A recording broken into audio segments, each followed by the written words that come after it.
Good morning, children. How are you all?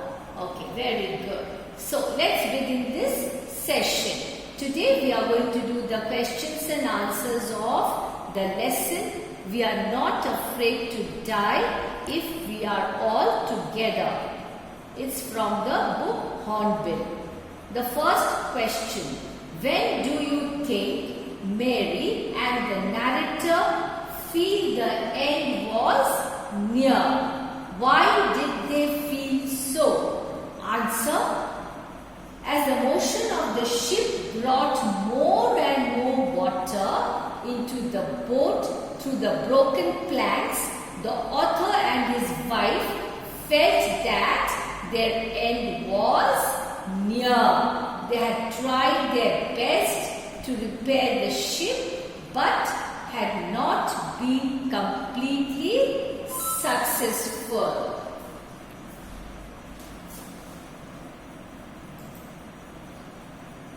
The next question. What do you observe about the reaction of the adults and the children when faced with the disaster? Let's have a look at the answer. The children show amazing maturity and resilience in the face of the disaster. They remain strong and composed. Despite serious injuries, both the children showed great courage and patience. Suzanne was brave enough to write a card. John said that they were not afraid to die if they could all be together. The adults also reacted with fighting spirit and optimism. Their undaunted efforts helped them to survive the disaster. So we move on to the next question now. I didn't want to worry you when you were trying to save us all, said Sue. What has happened to her?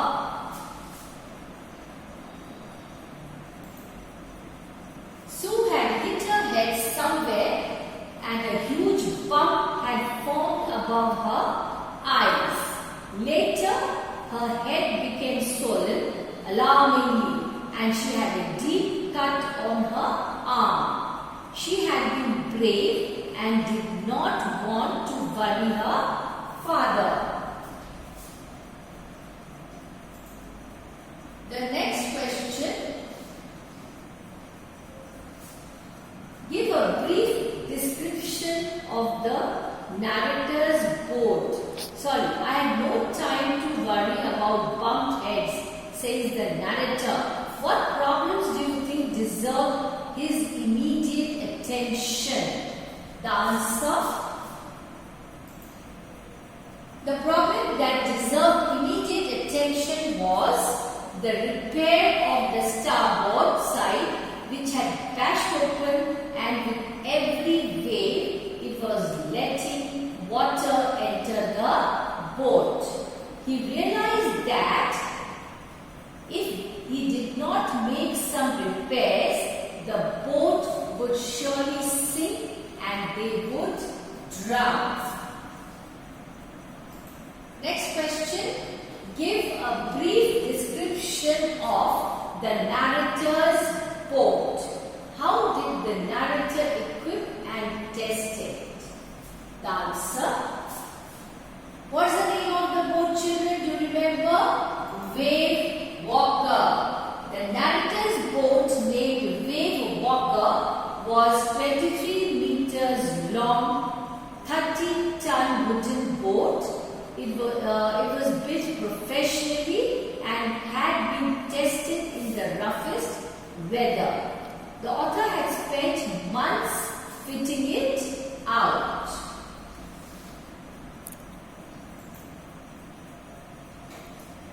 What was the scene before the narrator's eyes after the crash of the giant wave?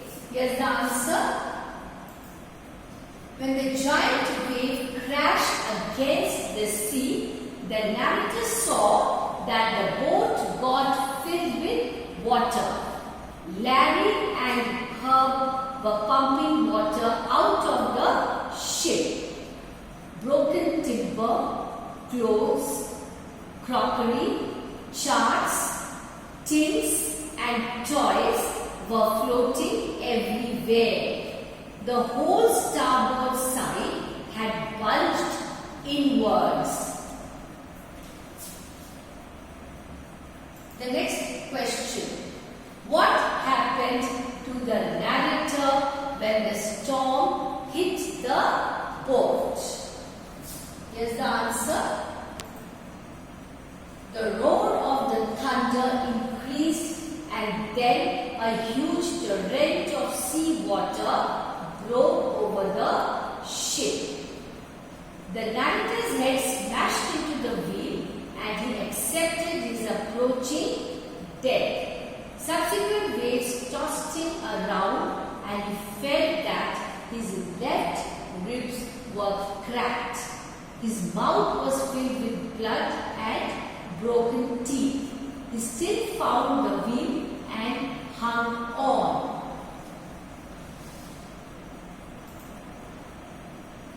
What happened on January 2nd? What did the narrator do to face the strong or high waves? The answer.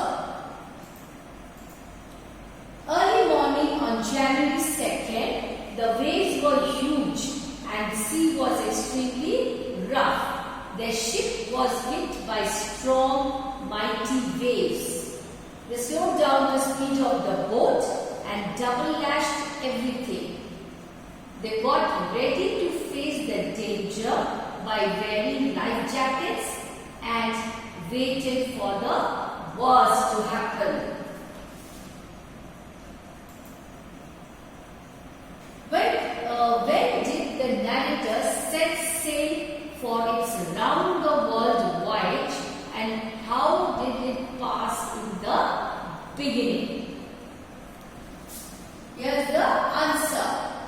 The narrator set sail from Plymouth, England in July 1976 with his wife Mary, 6-year-old son Jonathan, 7-year-old daughter Suzanne, and 2 crewmen, an American called Larry Vigil and a Swiss Herb Sigler. The first part of the voyage remained uneventful, that is, nothing happened, and it passed pleasantly from the west coast of Africa to Cape Town. The next question. Why did the narrator undertake the round-the-world voyage? What did he do for this mission? Here's the answer.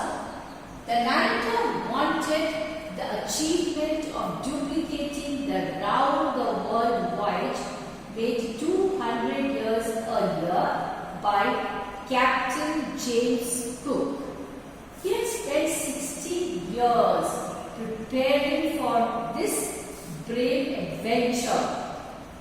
He acquired experience in sailing around the British waters. He prepared his entire family to undertake this adventure. Their wave walker, a 23-meter, 30-ton boat, had been professionally built.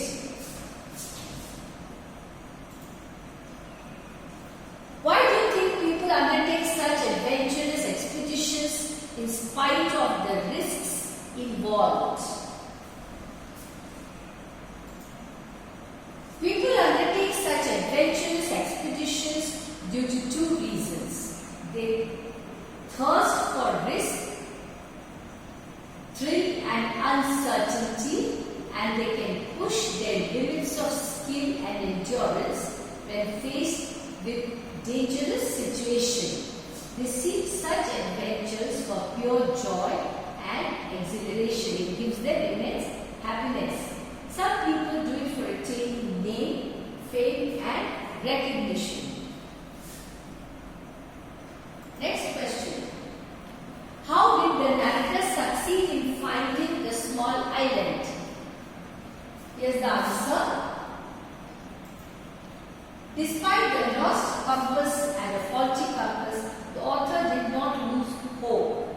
He used his intelligence to estimate the influence of the westerly currents which flowed through that part of the ocean. He asked Larry to steer a course of 185 degrees and remained optimistic about spotting the island at about 5 p.m. Finally, they succeeded in their endeavor, that is, they were able to spot the island.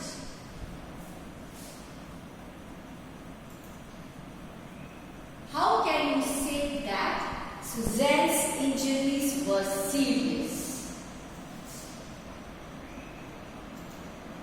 Suzanne's injuries were serious because she had to undergo 6 minor surgeries to remove a recurring blood clot between her skin and skull. She had also injured her arm and had 2 black eyes. The next question. What were the narrator's thoughts on landing at the Isle Amsterdam? Why? On landing at the Isle Amsterdam, the narrator thought about Larry and Herbie, his crew members, who remained cheerful and optimistic throughout the hardships. He thought of his wife also, who stayed at the wheel for all those crucial hours. He also thought of his daughter, who had been so brave all through the ordeal and had not bothered about her head injury.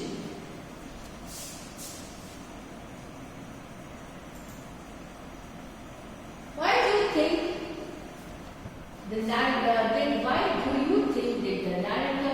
called Isle Amsterdam the most beautiful island in the world?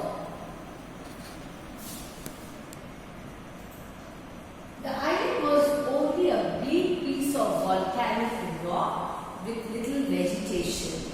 The author called it the most beautiful island in the world because it had given them a ray of hope for survival. They could at least anchor there and repair their ship. It held a hope of their survival. How did Sue try to enliven the gloomy atmosphere? Sue tried to enliven the gloomy atmosphere by trying hard at making a card for her parents. She drew 2 caricatures resembling their parents. She had written that she loved both her parents. The card expressed her heartfelt thanks to them and managed to foster some positive energy in the dismal scenario. How did the narrator respond to Little John's words? What did his actions reveal about his character? The narrator could not find any words to respond to his son's remark. However, as he left his children's cabin, he was determined to fight the sea with everything he had. This shows his courageous nature and his love for his children. He was a caring father who wanted to save his children at all costs.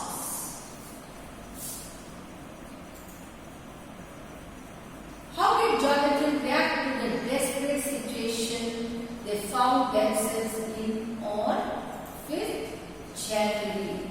Jonathan initially got scared and started thinking about death. He asked his father if they were all going to die. On the father's reassurance, he said that they were not afraid of dying if they could all be together. His dad, Mom, Sue and himself.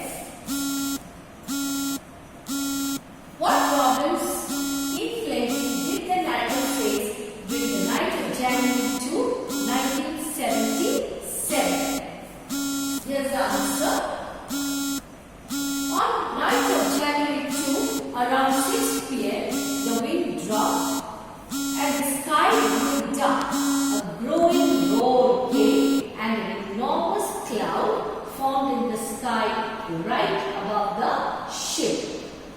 The narrator thought it was a cloud, but it was actually a gigantic wave and was twice the height of other waves. The wave hit the ship hard and the narrator's head hit the wheel and he broke his ribs. He saw a few meters away. Wave walker was almost capsizing. That means going under water. He found the ship filled with water. The whole sideboard side had bulged inwards. He managed to stretch canvas and secure waterproof hatch covers across the gaping holes. However, the problem persisted due to floating debris. Also, Sue got badly injured during the storm. The water level rose threateningly. The night dragged on with an endless, bitterly cold routine of pumping, steering, and working the radio.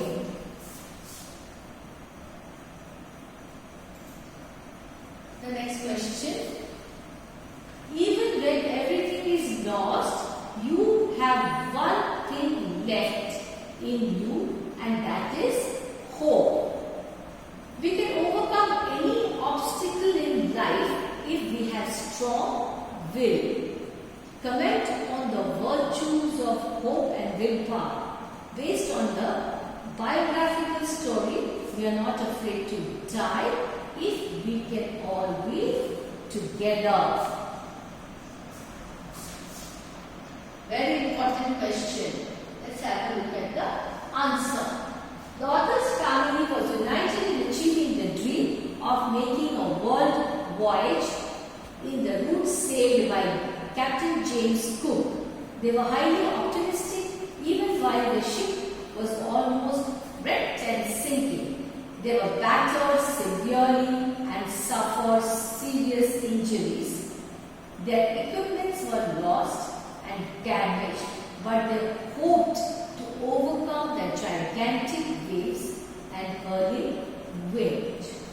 Optimism boosts willpower and helps one to find ways and means to overcome difficulties. The author found many improvised devices to fight their way towards Amsterdam. It is optimism that boosted their mental and physical energy to withstand all adversities and to fight for life. This story should inculcate in us optimism that will lead us to success in the darkest moments of our life. That is, we should never leave hope. We should always be optimistic. Only then we can succeed even in the darkest moments of life.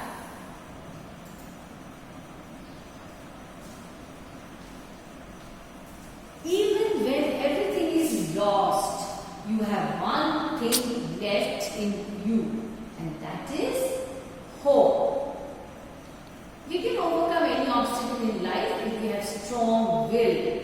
Comment on the virtues of hope and willpower. So this we have done just now. We move on to the next question, children.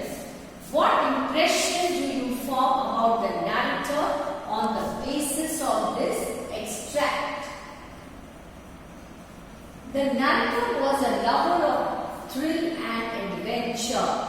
He had dreamt of going on a sea voyage round the world since childhood. He had worked with diligence and prepared for the trip with great care and attention. He had a practical approach and he remained alert and strong-willed. He engaged 2 crew men to assist him and received full cooperation and help from his family. He was quick-witted and made immediate arrangements when faced a violent storm during their voyage. He did not lose hope and remained calm and courageous in the face of difficulties. He had his priorities fixed. Repairing the damaged ship was essential despite his injuries. He worked and motivated everyone in the rescue operations. He was resourceful and quick to improvise. He managed to calculate a new course, and his precise calculations brought them safely on an island. He was level-headed, and his courage and practical knowledge made him a good captain. Okay, that's all for this session, children. What's your assignment? Go through all that we have done in this session. Write down all the questions and answers in your notebook. Thank you. Have a nice day.